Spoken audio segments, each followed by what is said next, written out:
Before the YMCA's diabetes prevention program, I would drink about 2 liters of soda a day. Before I found out I was pre-diabetic, I would just eat everything that came across my plate. I had very high blood pressure at one point.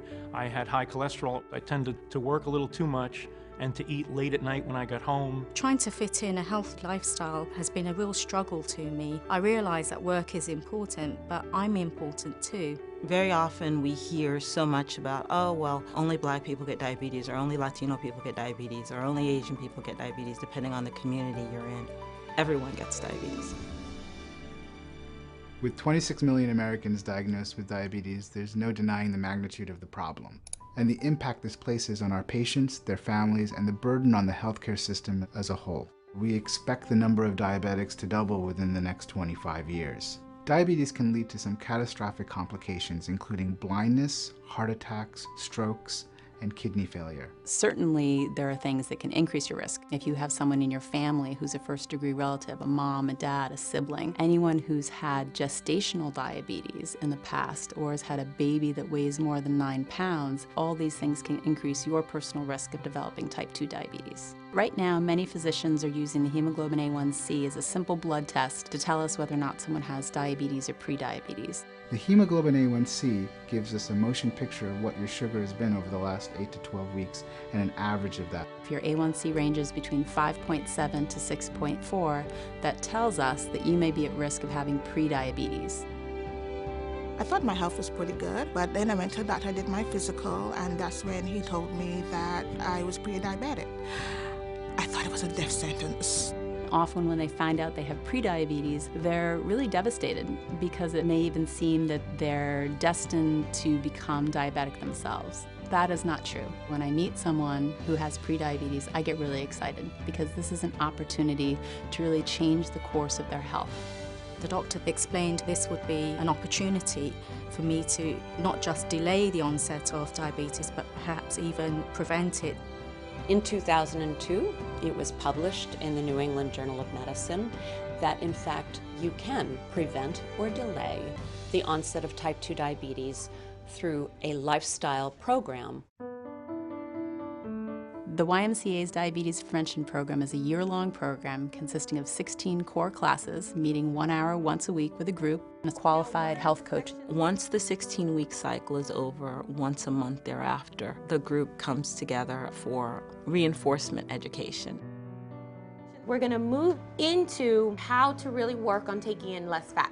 The two main goals of the program that we work on through the course of the 16 weeks is to lose 7% of their starting weight and to increase their physical activity to a minimum of 150 minutes per week. Every week when they come in, the first thing that we do is we take their weight. Their weight is not shared unless they choose to share their weight. I was really excited because I reached my goal weight first. If you can get your trackers out. When we go to the sessions, we track our food intake every day, we track our physical activity every day, and we hand this into the lifestyle coach, and she comes back to us and gives us hints on how we can improve. Little tips like if you're ordering salad, order the dressing on the side. When you order a meal, cut it in half immediately to take half of it home. Does anybody remember what pattern eating meant? Watching the type of food you take in is going to also make a difference in the calories and the fat. We look at the food labels, which is a very good source of information.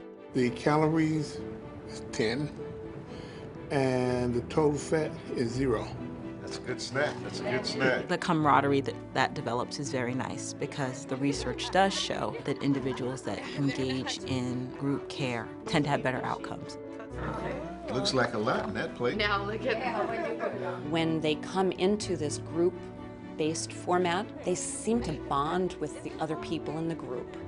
And I think it's important for people to see that they're not in it by themselves. As a team, we've developed together, we've learned together, we make choices together. Because you don't go to the buffet all the time. I needed other people with me to see that other people are going through the same problem as me. That's good job.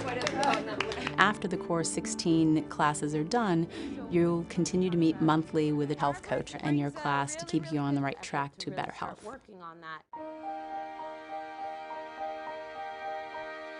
The YMCA Diabetes Prevention Program is the best possible option for patients. This program is what we've been waiting for. I encourage individuals here and my own patients to participate in the YMCA's Diabetes Prevention Program. You're making a positive change in your life. You're taking control of your future. You're learning about something that can help change your destiny. It's really improved my clarity of thinking. It's made me much more self-aware and more self-confident that I can actually stay on this particular program of Change for Life. The program hasn't been a diet for me, it's been a lifestyle adjustment. It made me feel better, it made me feel healthier, it made me feel stronger.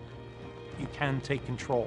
The YMCA's Diabetes Prevention Program really said to me, stop making excuses, do it now. I feel really good about myself, and I'm not scared anymore. I know I could beat this, I did beat it. It has changed my life, and it will change yours. As a healthcare provider, what's important for me is that it works, and you can't beat that. An institution you trust in a program that works.